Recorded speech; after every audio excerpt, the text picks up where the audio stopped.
Chapter 10, 1986 to 1992, Grass is Our Friend. 1986, Mac Davis birthday surprise. We got a call from Mac Davis's wife, Lise Kristen Gerard, asking if we could wake him up in the early morning of his January 21st birthday by marching down their driveway at 759 Neames Road in Bel Air with herself leading the band. Of course we could. As we marched down the driveway playing the fight song with Lise leading the way, Davis leaned out his bedroom window wondering what was going on. Davis came down to talk to us, and his last request from us was to go across the street and wake up Elizabeth Taylor. 1986 Howard the Duck movie premiere after party. The movie Howard the Duck held its premiere in Beverly Hills on July 30th, 1986. The after-party at the Beverly Hilton was attended by numerous celebrities including Rob Lowe, James Belushi, Emilio Estevez, Demi Moore, Charlie Sheen, Dennis Quaid, as well as actors from the movie Tim Robbins, Jeffrey Jones, and Leah Thompson. The rock band The Untouchables provided much of the entertainment for the night, except for a special appearance by the UCLA Bruin Marching Band as an accompaniment to the famous Peabody Hotel Marching Ducks from Memphis, Tennessee. The Peabody Ducks have been a tradition in Memphis since 1933. The Peabody Ducks are 5 North American mallards, 1 drake, male, with a white collar and green head, and 4 hens, females, with less colorful plumage. At 11 a.m. every day, the ducks leave their rooftop home, take the elevator down to the lobby, and march across a red carpet to the pool in the lobby while Sousa's King Cotton March is played over the PA. For the event at the Beverly Hilton, the ducks were supposed to march on an elevated runway as the UCLA band played the march. Apparently, the ducks were rattled by the narrowness of the runway and the volume of the band's music, so they jumped off the ramp and scattered around the room. The LA Times blamed the clanging UCLA marching band for spooking the ducks, but the entire setup was too much of an adjustment compared to scampering across the floor of the Peabody Hotel. 1986 UCLA vs. Arizona State Halftime Show. During the spring of 1986, baritone player Michael Hansen and a few other students successfully campaigned for the band to play the main theme of the movie Silverado that had been released the previous summer. It became the opener of the halftime show at the UCLA vs. Arizona State game on October 4, 1986.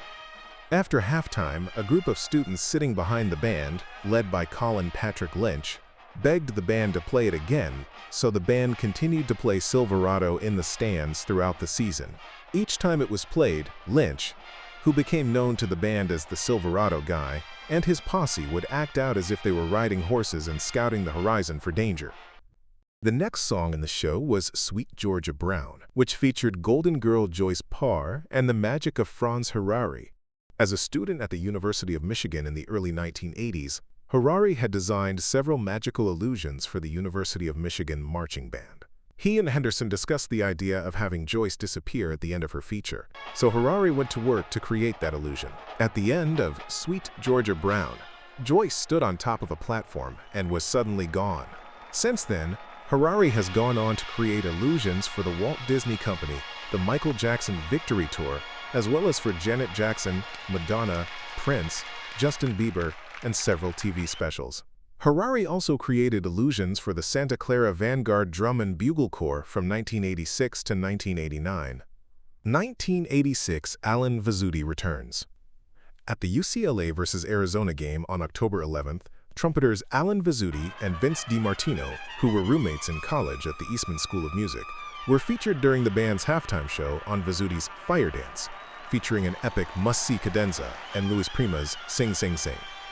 1986 The Freedom Bowl, UCLA vs. BYU. 150 members of the band arrived on campus on the afternoon of December 29th for a rehearsal and then to perform at a home men's basketball game that night versus Fullerton State. 22 band members were housed at the Holiday Inn in Brentwood, and the rest stayed at home or at their apartments near campus. On December 30th, the band rehearsed in the morning and then left campus on 3 buses at 2 p.m. to travel to Anaheim for the 5 p.m. game. The band did not perform field shows due to the limited budget. UCLA won the game over BYU 31-10. 1987 season. The Beatles' Sgt. Pepper's Lonely Hearts Club Band was released in 1967. so it seemed to be a good time to perform a show of that music, since the opening lyric was, "It was 20 years ago today." Other songs in the show were "With a Little Help from My Friends," "When I'm 64," "Lucy in the Sky with Diamonds," and "A Day in the Life." Other halftime show music that fall included the Flintstones, Spanish Fantasy, Old Time Rock and Roll, and the 1812 Overture. In addition to home football games and the away game at Stanford, the band also performed at the Los Angeles Raiders vs. San Diego Chargers pro football game at the LA Coliseum on October 18th and at the Los Altos Tournament of Bands in exhibition on November 7th. Band Alumnus Profile: Michael O'Gara, drum major 1982–87 from the 2010 band newsletter. "The band was absolutely the highlight of my time at UCLA," says Mike O'Gara. "Some of the highlights include leading the band for halftime at the USC game my freshman year, and being on the field when we won 3 Rose Bowls and a Fiesta Bowl." His time in the band still plays an important part in his life. "The friends I met from the UCLA band remain my closest friends today." After almost 18 years as a prosecutor with the Los Angeles County District Attorney's Office, Mike was elected judge for the Los Angeles Superior Court in November of 2008. The election was a long and difficult process. I couldn't have done it without the help and support of my wife and my friends from the UCLA band. Mike's best friend from band was his campaign treasurer, and former band members assisted with the campaign. Many displayed yard signs, helped with communications, donated money, and some helped secure key endorsements. I really was fortunate to have met some wonderful people during my time in the band. These friendships continue to influence my life in many ways. When not in court, Mike enjoys time with his wife Melissa and their 2 children, Michael and Katie. "My wife and I are very involved with our kids' activities: soccer, scouts, skating, and music lessons. He's hoping for a future UCLA band member or 2. His 6-year-old daughter is already working to be a member of the flute section. I had a fantastic time at UCLA because of the band. Most of my life revolved around it. I hope my kids have as great a college experience as I had, thanks to my time in the UCLA band." His chambers in the courthouse is filled with UCLA memorabilia, including a treasured photo that shows Mike standing alone in the middle of the rows on the 50-yard line during the 1984 Rose Bowl. The photo was taken by a 1919 alumnus who was at the game, and it is a daily reminder of his time with the band. "While I enjoy what I do in court, I often wish I were back in front of the band with my friends in the Rose Bowl. You just never get that kind of rush in the courtroom." 1980s, in search of a pregame show. By the end of the 1970s, the band's pregame show had evolved into 1 or 2 elaborate productions of music and drill before moving into a double UCLA formation, one facing each side and sharing the L, followed by a ripple bow down and a ripple bow up, and a performance of the national anthem. The pregame show was often more complex than the halftime shows. When Henderson arrived in 1982, he decided to put more emphasis on the halftime shows and have the pregame show focus more on traditional UCLA components. That first year, Henderson introduced a published arrangement of "Strike Up the Band" with a block-style drill, followed by the playing of "Hail to the Hills of Westwood" and the national anthem. During the ensuing fight song, the band moved into the cursive double UCLA formation and then marched off the field to "By the Old Pacific." For the 1983 Rose Bowl pregame show, "Sing Sing Sing" was substituted for "Strike," followed by the playing of "Hail," and then a new drill during the fight song to move into a cursive single UCLA formation, which Henderson thought had more visual impact in a large stadium like the Rose Bowl. The fall of 1983 brought another innovation, the fast-paced run-on cadence that resolved into the spelling of Bruins from 5-yard line to 5-yard line, and the playing of the 20th Century Fox fanfare that the band had played for decades as part of the basketball team introductions at Pauley Pavilion. Instead of "Strike," the band played "Crown Imperial," which it had played during the pregame show a few years before, followed by the national anthem. After the fight song, the down bow became one in unison, followed by a ripple up from the top of the U. Due to time constraints, "Hail" was often moved to the band's postgame show. The only change in 1984 was the playing of the newly composed "The Mighty Bruins" to march off the field. The 1985 pregame show brought in more changes. The run-on resolved into a block UCLA formation, and after the fanfare, the band played the Toreador's song from Carmen. In 1986, after the run-on and the fanfare in the block UCLA formation, the band played a medley of Broadway songs while marching a traditional Step 2 drill before the national anthem and the fight song. Finally, in 1987, Henderson brought back the arrangement of Strike Up the Band that he first used in 1982 as the main production after the run-on and fanfare. Strike continues as the main production up to the present day, as of 2019.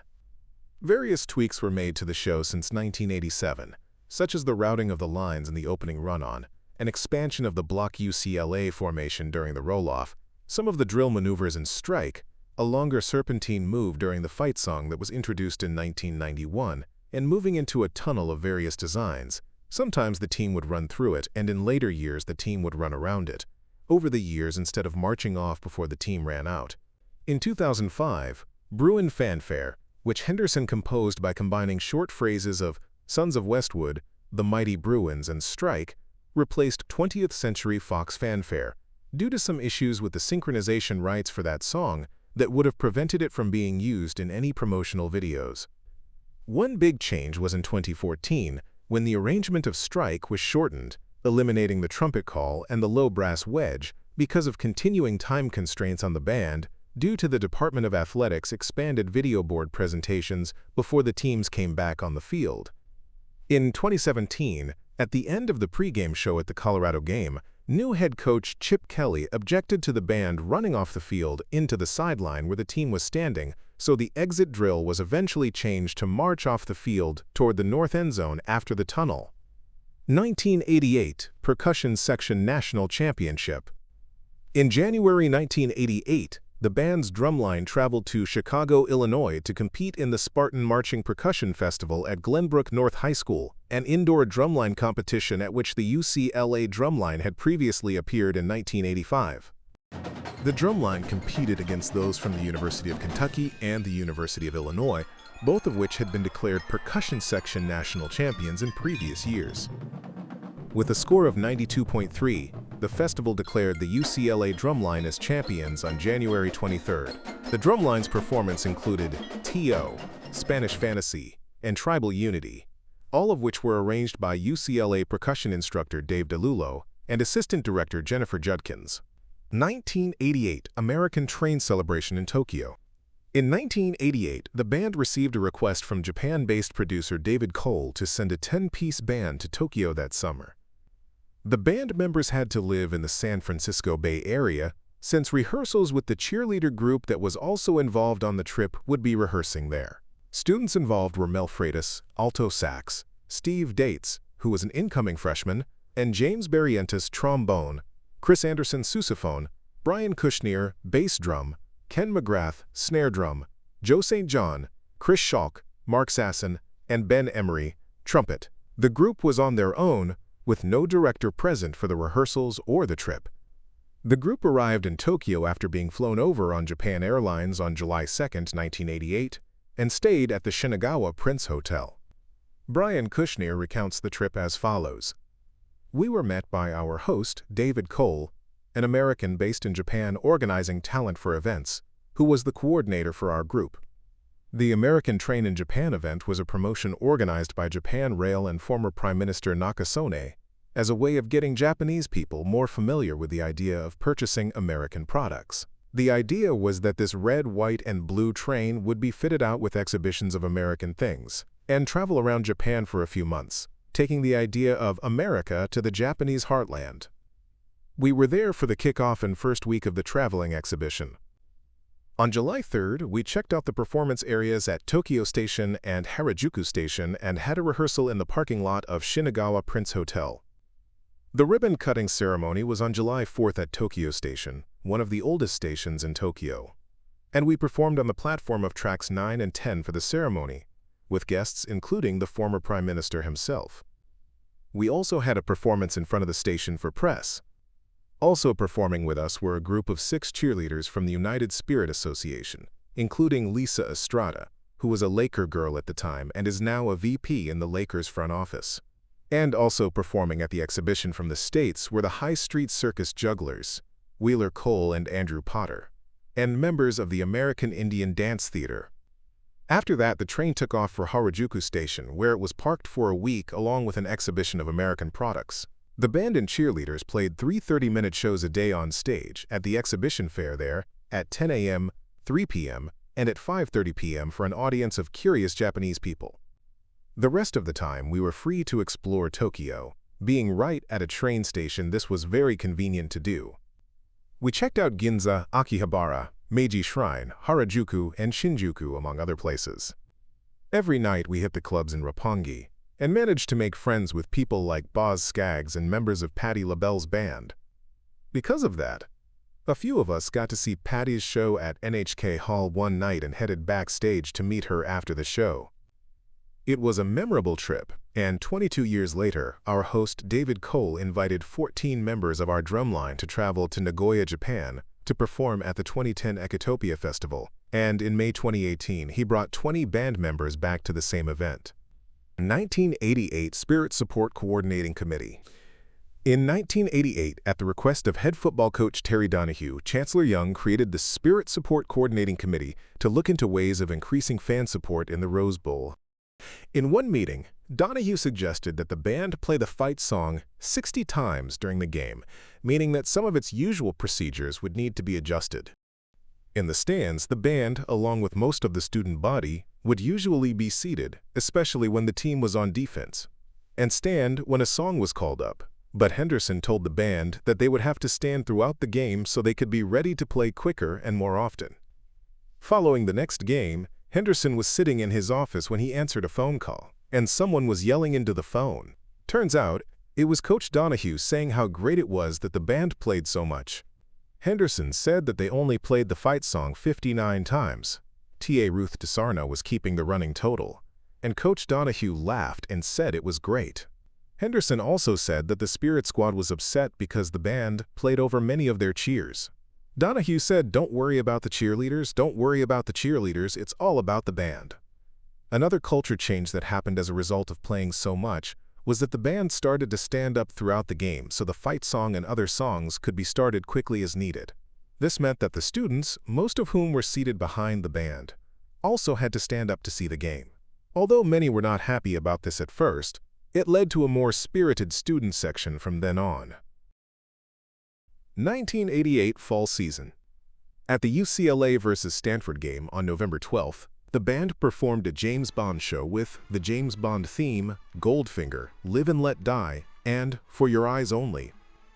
That evening, the band performed at the Mission Viejo Tournament of Bands and Exhibition. At the UCLA vs. Washington State game on October 29th, guest trumpet soloist Vincent DiMartino performed Ice Castles and Birdland with the band. Other show music that fall included the Johnny Quest theme, Festive Overture, One More Time, Chuck Corea, Suddenly Seymour that featured vocalists Susie Tolman and John Augustine, and the circus march Thunder and Blazes. On October 30th, the band performed at halftime of the Los Angeles Raiders versus the Kansas City Chiefs pro football game at the LA Coliseum. 1989, the Cotton Bowl, UCLA versus Arkansas. 245 band members traveled to Dallas for UCLA's first ever appearance at the Cotton Bowl on January 2nd. The band appeared on national television during the Cotton Bowl parade on the morning of the game. At halftime, the band played Festive Overture by Dmitri Shostakovich and the Singers Unlimited version of One More Time, Chuck Corea. The halftime show concluded with a massed band performance of John Philip Sousa's Semper Fidelis. This trip was also notable for the introduction of the Killer Face, in a speech given by director Gordon Henderson as he tried to get the band fired up during an early morning rehearsal on the day before the game. Henderson said that the UCLA band is always looked upon as the good guys compared to our crosstown rivals, but for once, he would like UCLA band to act like the bad guys, where people would be intimidated when they saw us. It appeared to have worked, and the Killer Face tradition, inspired by the line "Show me your war face" from the movie Full Metal Jacket, continues to this day. 1989, The Tonight Show, starring Johnny Carson. In March 1989, director Gordon Henderson received a call from Denise Sulam, a producer on The Tonight Show, asking for a copy of the band's drill charts to show as part of a comedy routine that they were planning for the show. On the show, Carson showed the chart of the band's block UCLA formation to demonstrate how marching bands organize their members.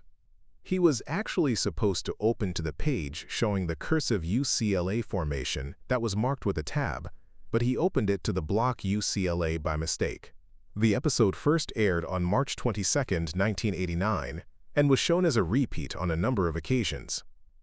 1989, Mark and Brian steal the UCLA band. The band was playing at KABC AM radio for the 1989 LA Dodgers World Series Championship Rally, being held in the KABC parking lot. KABC shares the same building as KLOS-FM, and Brian Phelps of the KLOS morning team of Mark and Brian came outside to check it out. Brian came over to the band and saw that we had the music to his favorite song in the whole world, the theme song to the cartoon series Johnny Quest. During a commercial break, Brian dragged all 20 band members into his studio and immediately put them on the air on his show.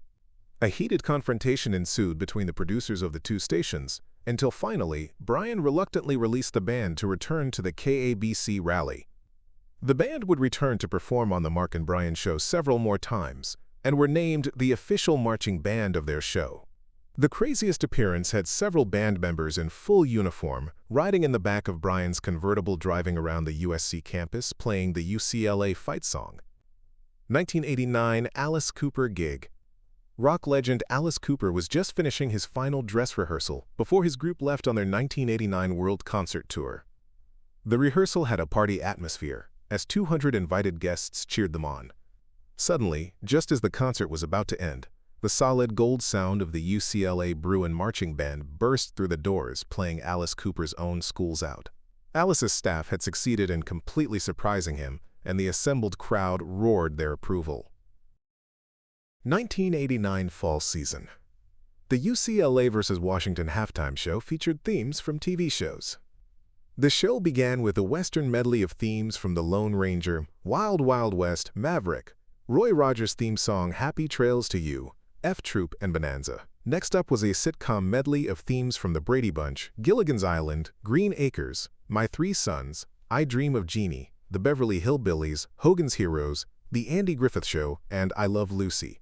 The show closed with a crime fighter medley of themes from Dragnet, Peter Gunn, The Avengers, the British TV show from the 1960s, Mission Impossible, Hawaii Five-0, and Batman. 21 songs in one show is most likely a record for the UCLA band. At the UCLA vs. Cal game, the band performed a show saluting Andrew Lloyd Webber, including music from his Broadway hits Jesus Christ, Superstar, The Phantom of the Opera, Evita, and Cats. Other halftime show music included That Old Black Magic, Taking Care of Business, Big Noise from Winnetka, Fire Dance. The Phantom of the Opera featured the large tarp showing the Phantom mask that Henderson bought from the Santa Clara Vanguard, who had used it in their DCI championship show earlier that year.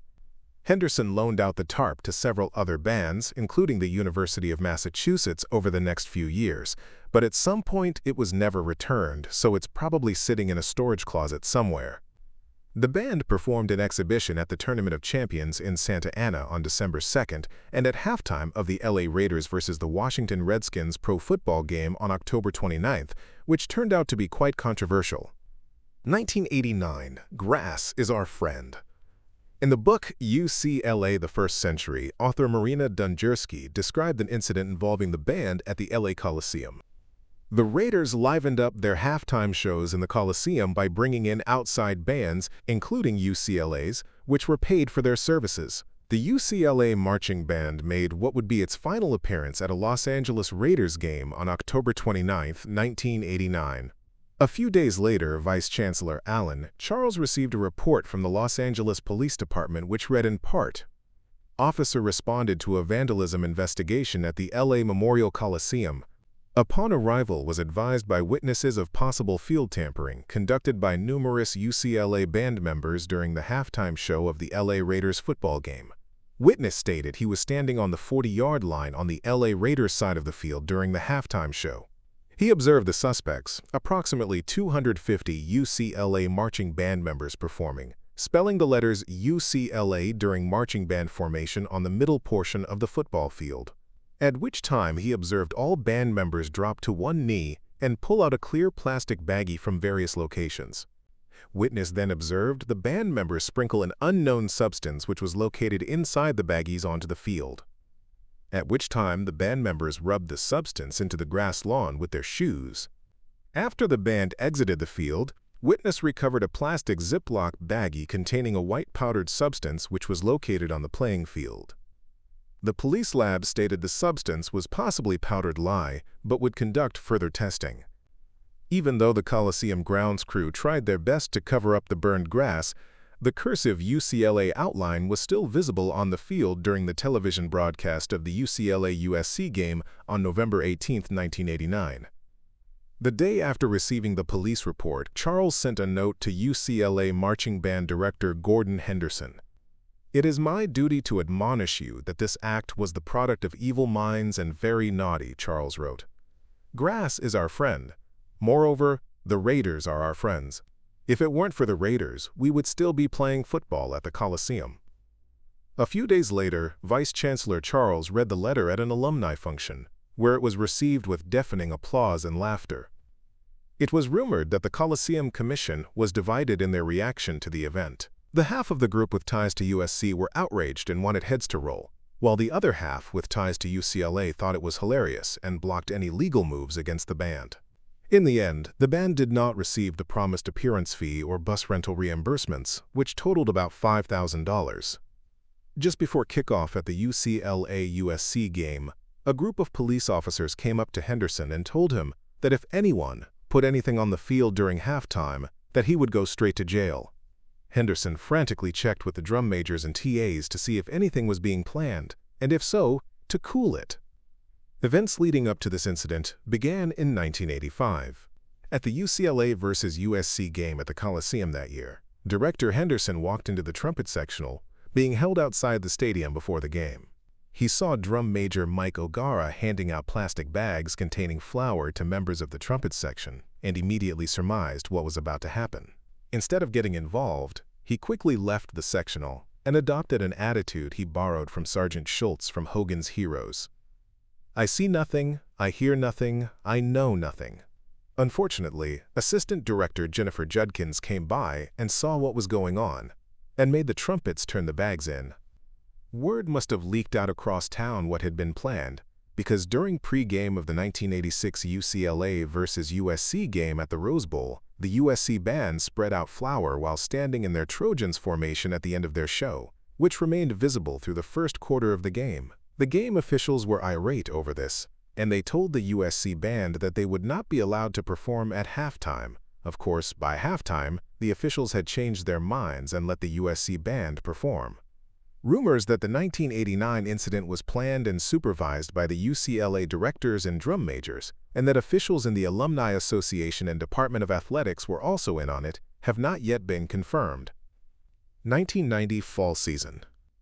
UCLA Alumni Association President John Kobara used a Southwest Airlines promotion to get a 40-piece pep band to the UCLA at Michigan game on September 22, 1990.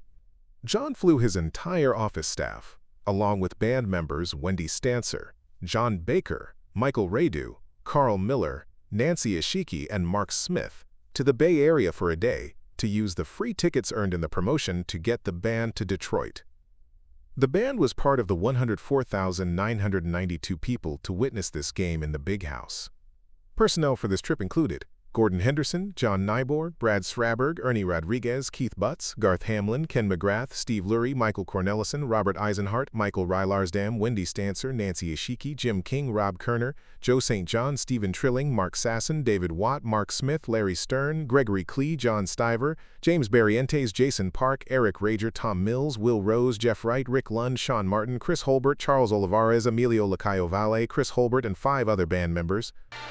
The band performed a Disney-themed show at the 1990 UCLA vs. Arizona game, with When You Wish Upon a Star and Zip-a-Dee-Doo-Dah beginning the show, and Rock McNaughton's arrangements of Under the Sea, A Spoonful of Sugar, Supercalifragilisticexpialidocious, It's a Small World, and the Mickey Mouse Club theme completing it. Throughout the show, the rally committee coordinated their card section pictures with the music.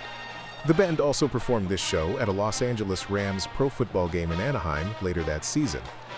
The first biennial band alumni reunion was held at the UCLA vs. Oregon State football game on October 27, 1990, with the rehearsal that morning held at Pasadena City College. The combined bands played The Stars and Stripes Forever. The two recipients of the award for the alumni who traveled the furthest distance to participate were Greg and Connie Hansel from Herndon, Virginia. The representative of the earliest class was Ed Petros, who was the drum major of the band in 1935. The show concluded with the combined bands playing Hail to the Hills of Westwood and The Mighty Bruins. The band during the 1990 season was one of the best in terms of its musical performance for a number of reasons, starting with having a record number of Department of Music majors, 44, not including ethno or music history majors. A rising number of music education majors, thanks to support from music ed faculty member Jerry Anderson, was a major factor. Henderson being able to start securing scholarship funding for some music majors also helped. The number of music majors in the band started to decline after Anderson retired in the early 1990s, and after 2009, it usually had less than 20 music majors as members. A player of particular note was Kevin Malmgren, an outstanding bass trombonist from San Diego, who joined the band for that 1 year as a sophomore. His power and tone quality added a new element to the solid gold sound, and inspired the other trombone players to play stronger as well. The number of members who had marched with the Santa Clara Vanguard Drum and Bugle Corps also peaked around this time. Henderson's involvement with the Vanguard since 1983 helped to create a pipeline of players from the Vanguard to UCLA, and vice versa. Members in 1990 from the Vanguard included trumpet players Will Rose, Dan Boyle, Stephen Bornstein, and John Stiver, horn player Robert Eisenhart, and trombonists Jeff Trapp, James Barrientos, Greg Klee, Eric Lockman, and John Moon.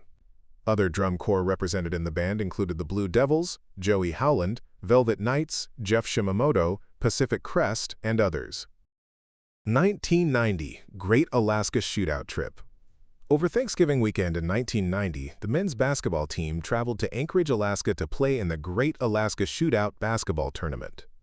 Robert Breeze, an Anchorage resident who attended UCLA in the 1960s as an undergraduate student and for law school, donated $25,000 to bring a pep band along on the trip. The band performed at the 3 games on November 23, 24, and 26, winning the championship game versus 18th-ranked Virginia. For Thanksgiving dinner, band members were invited to various people's houses to share with local families. The trip included a visit to the Anchorage Museum, a side trip to see the Portage Glacier, and to ski the Alyeska Resort in 10-degree below weather. Personnel on this trip were Michelle He, Mark Sasson, Tim Close, Joe St. John, Rob Kerner, Steve Trilling, Bob Eisenhart, George Bedell, Sean Martin, Eric Rager, Jim King, John Moon, Rick Lund, Jeff Wright, Greg Klee, Mark Aguero, Charles Olivares, Jason Park, Mark Smith, Wendy Stancer, Ernie Rodriguez, and director Gordon Henderson. 1990 The Long L. The 8 clap was introduced as a UCLA cheer in 1948. U, clap, clap, clap. C, clap, clap, clap. L, clap, clap, clap. A, clap, clap, clap. U, C, L, A, fight, fight, fight. Each letter was shouted short and crisp. In 1990, freshman flutist and trombonist starting her sophomore year, Ana Marie Nieto, started yelling the L long through the next 3 claps. It slowly caught on with the people around her in the stands, first with the trombone section, then the rest of the brass, and finally, by about 1995, to the full band. Over the next few years, it started to spread to the rest of the student section. By 2003, the entire student section had adopted the long L, and by 2006, most of the alumni joined in. Through the 1990s and early 2000s, the band received numerous complaints that they were destroying a long-standing tradition, but it has become universally accepted as a new tradition by UCLA fans. 1991 to tell the truth. On January 26, 1991, the band's fraternity and sorority, Kappa Kappa Psi and Tau Beta Sigma, scheduled a fundraiser for their groups by serving as audience members for the game show To Tell the Truth at the NBC studios in Burbank. They were short a driver, so Henderson volunteered to take a group of them in his car. This show originally ran on CBS from 1956 to 1968 and appeared in syndication and on other networks off and on until 2022. When we arrived at the studio, we were met by a production assistant, Andre D. Williams, who had just graduated from UCLA in 1990 and had played alto saxophone in the band. He brought Henderson and cymbal player Nancy Ishiki, along with several other audience members, into a lounge area where they were interviewed by some of the producers to select contestants for the show. Henderson had recently seen an article about how being animated and talkative would help your chances to be selected, and it worked for both of them. NBC recorded 5 episodes, a week's worth, on that afternoon.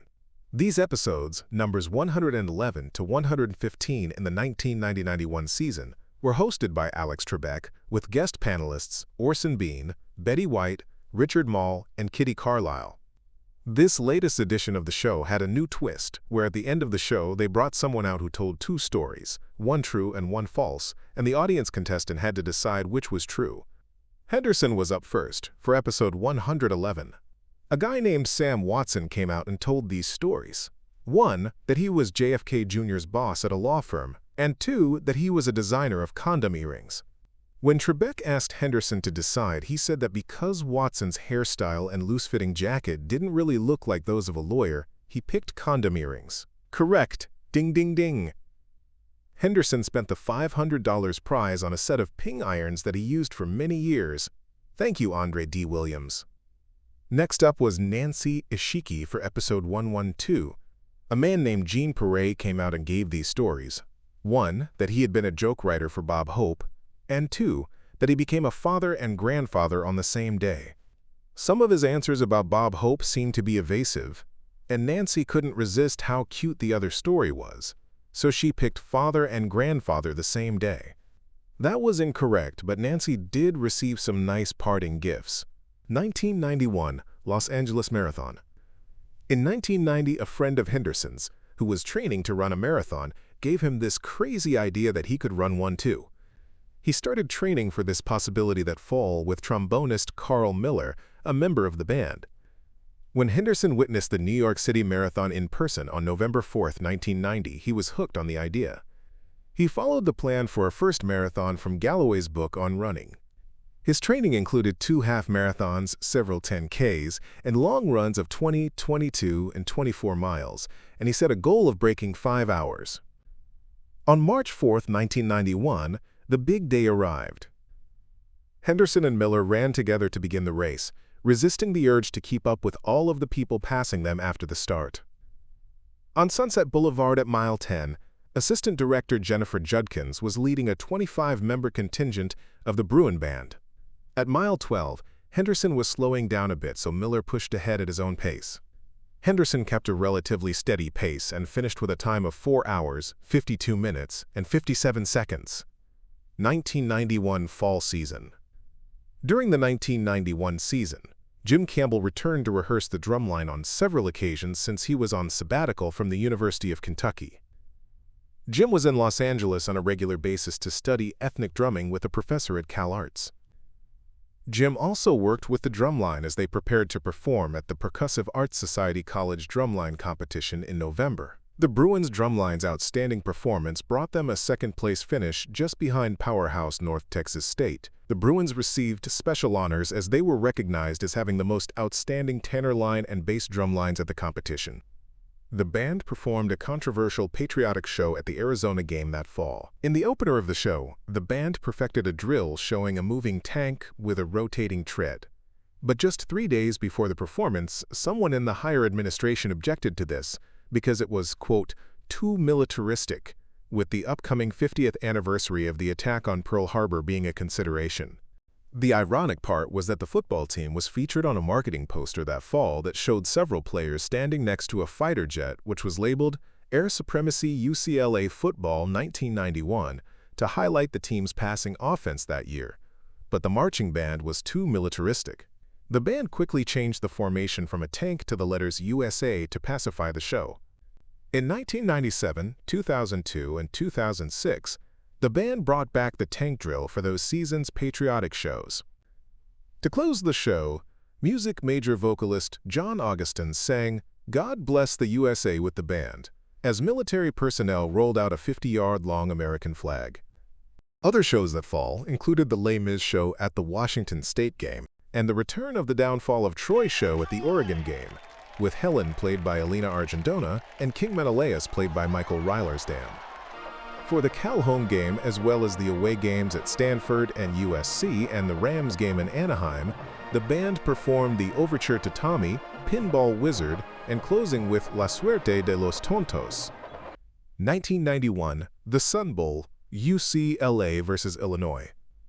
When UCLA received the invitation for this bowl, it was not clear for over a week if the trip was for the full band or just a pep band. Eventually, the band received funding for only 107 of its members to travel to El Paso by bus. Since most of the band members wanted to go on this trip, most of the freshmen were not selected to go. This caused a major retention problem for the following fall, and contributed to a drop in its size for a few years afterward. 18 band members flew from San Francisco to LAX to catch the band's buses to El Paso, and 9 others flew directly to El Paso, all at the band's expense. 11 band members drove more than 200 miles to get back to UCLA and were given money to help pay for gas. The band left on 2 buses from UCLA on Sunday night, December 29th, for the 16-hour ride, arriving at the Roadway Inn in El Paso at about 1 p.m. the next day. At 4 p.m., the band held a quick rehearsal, since they would just be playing in the stands at the game, no field shows, and had the rest of the evening off to explore El Paso, but hopefully not Juarez, although a few apparently did.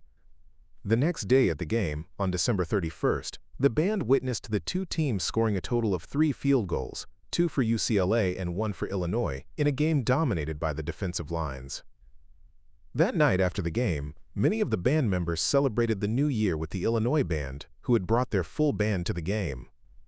The band was back on the buses on January 1st at 8 a.m., arriving back on campus at midnight. The band was on buses for a total of 36 hours and spent a total of 43 hours in El Paso.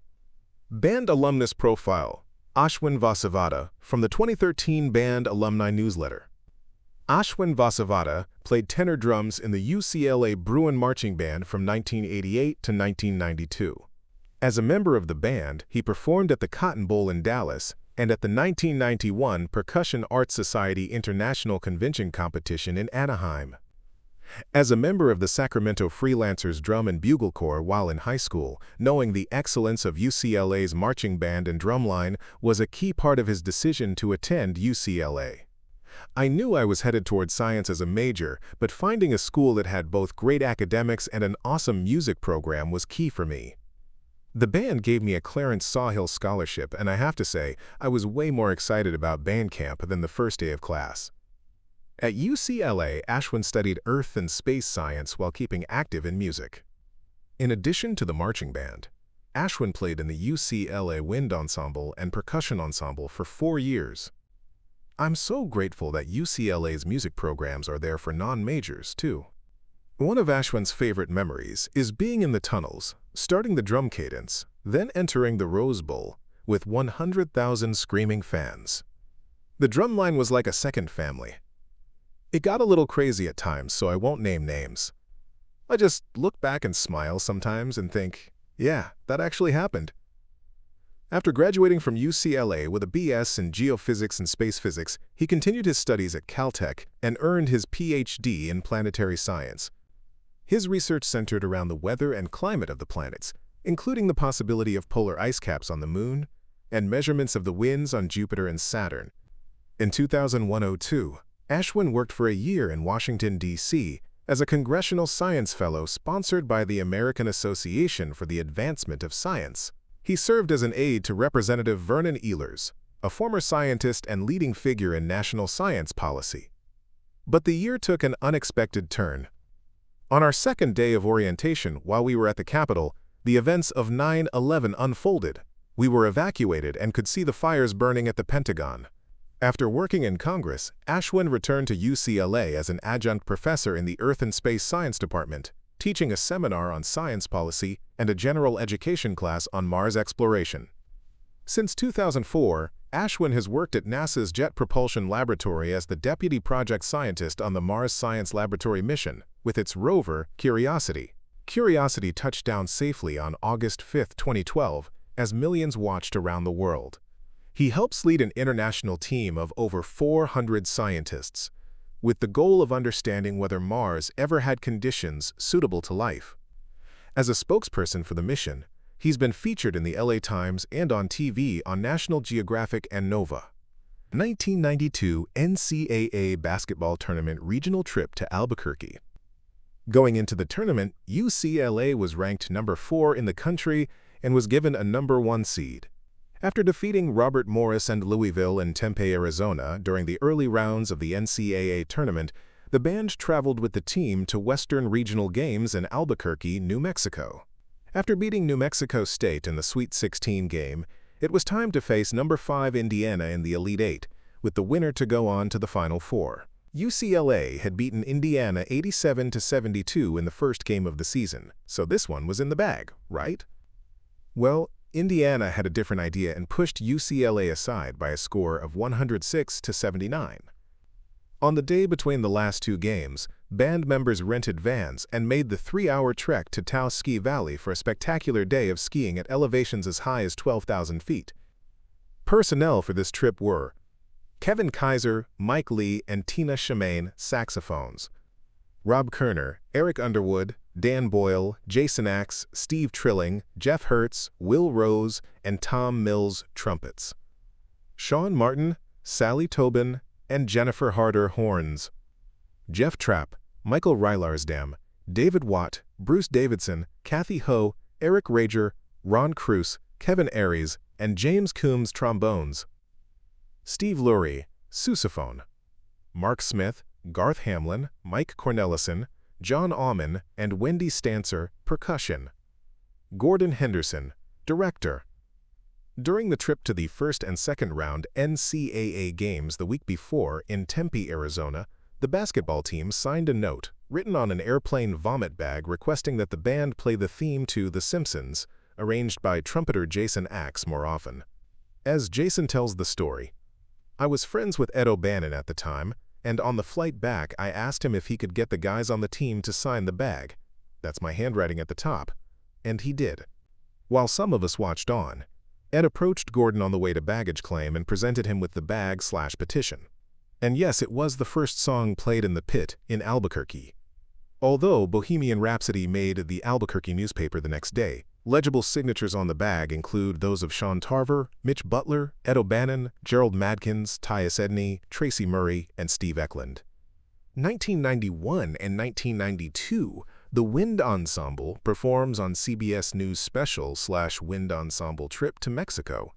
In 1991, UCLA student composers composed cues for the CBS News special entitled 1991: A Year to Remember, anchored by Dan Rather. The Wind Ensemble, conducted by Dr. Thomas Lee, performed the music, and the program received 3 Emmy nominations. Returning to Mexico City in 1992, the group premiered Paul Real's Columbus Concerto at the 14th International Forum of New Music. The ensemble also founded a program which commissioned new music for wind ensembles.